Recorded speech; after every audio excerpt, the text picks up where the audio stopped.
आरक्षण संतुष्टिकरण और तुष्टिकरण के बीच में है। नहीं नहीं प्रधानमंत्री जी, ये एक्सपायरी डेट वगैरह जो है ना दवाइयों में चलता है, ये लोकतंत्र में नहीं चलता है। इस तरह की शब्दावली का इस्तेमाल ना करें, पक्ष या विपक्ष कोई भी हो। लोकतंत्र को पक्ष भी चाहिए प्रधानमंत्री जी, विपक्ष भी चाहिए।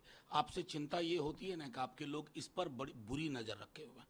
ये भारत का संविधान है, इससे आरक्षण निर्धारित होता है, अधिकार निर्धारित होते हैं।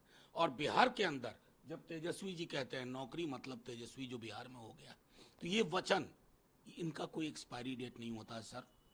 चुनाव के नतीजे अपनी जगह, आप उस जुबान में बात करिए कि तेजस्वी इतनी नौकरी कह रहे हैं, हम इससे ज्यादा देंगे। आर्थिक सबलीकरण के लिए वो 1 लाख रुपया प्रतिवर्ष कह रहे हैं, हम उससे ज्यादा देंगे। ये आपकी जुबान से सुनने को जनता मतलब बेसब्री से इंतजार कर रही है, आप बोल ही नहीं रहे। लालू यादव ने कल आरक्षण को लेकर जो कहा कि मुसलमानों को मिलना चाहिए, प्रधानमंत्री तक को इस पर बोलना पड़ गया कि ये देखिए इंडिया अलायंस के लोग कैसे ये मंडल कमीशन की रिपोर्ट मैं आपके समक्ष रख रहा हूं। मंडल कमीशन की रिपोर्ट 3743 जातियां, प्रधानमंत्री जी को पढ़ना चाहिए।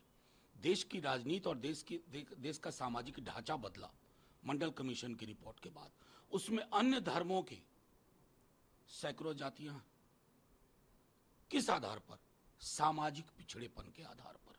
जैसे बढ़ई हिंदू हो, बढ़ई मुसलमान हो, बढ़ई किसी और धर्म का, वो हज्जाम। तो प्रधानमंत्री जी के स्क्रिप्ट राइटर बड़ा नुकसान करवा रहे हैं। और यहां तो कर्पूरी जी वे बैक यहां सामाजिक पिछड़ेपन पर आरक्षण हुआ। आप तो उस पूरे मॉडल को ध्वस्त करके बंच ऑफ थॉट वाली नीति पे काम कर रहे हैं प्रधानमंत्री जी। ये क्या हो जाता है आपको?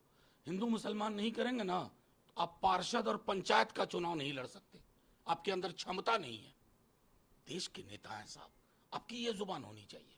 लेकिन लालू परिवार पर सीधा बोल रहे हैं, अटैक कर रहे हैं पीएम, क्या लग रहा है आप लोग? डर वहीं से है ना।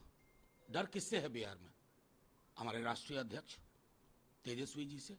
अरे अटैक करना हो तो तेजस्वी जी के नौकरी मॉडल पे अटैक करो, को हम इससे बेहतर करेंगे। आप कहो कि अग्निवीर की वो बात कर रहे हैं, हम भी कर देंगे। रेगुलर भर्ती, रेलवे की भर्तियां बहाल करेंगे। महिलाओं को जब वो कहते हैं कि रक्षाबंधन के दिन 1 लाख रुपया प्रतिवर्ष गरीब गुरबा महिलाओं को मिलेगा, तो अटैक इन मुद्दों पे करो ना।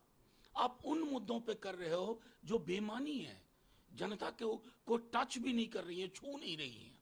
थर्ड फेज कंप्लीट हो गया सर, क्या फीडबैक आप लोग को बिहार से? देखिए, हम तो अहंकार की भाषा नहीं बोलते, लेकिन एक बात बता दे रहा हूं, प्रधानमंत्री जी की पार्टी 200 पे स्ट्रगल करेगी मैक्सिमम।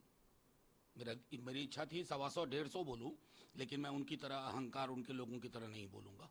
जबरदस्त फीडबैक है 5 सीट से, और वो फीडबैक अगर मैं उसको अंक में बता दूं तो इनके लिए बड़ी मुश्किल है। बिहार में क्या रहेगा आकलन आपका? देखिए, नंबर गेम में मैं कभी नहीं जाता, लेकिन 5 क्षेत्र जहां हमने चुनाव लड़े, पहला दूसरा तीसरा तीनों को अगर जोड़ दें, तो अभी तक भाजपा के लिए मुझको 1 आध सीट भी मिलती हुई नहीं दिख रही है।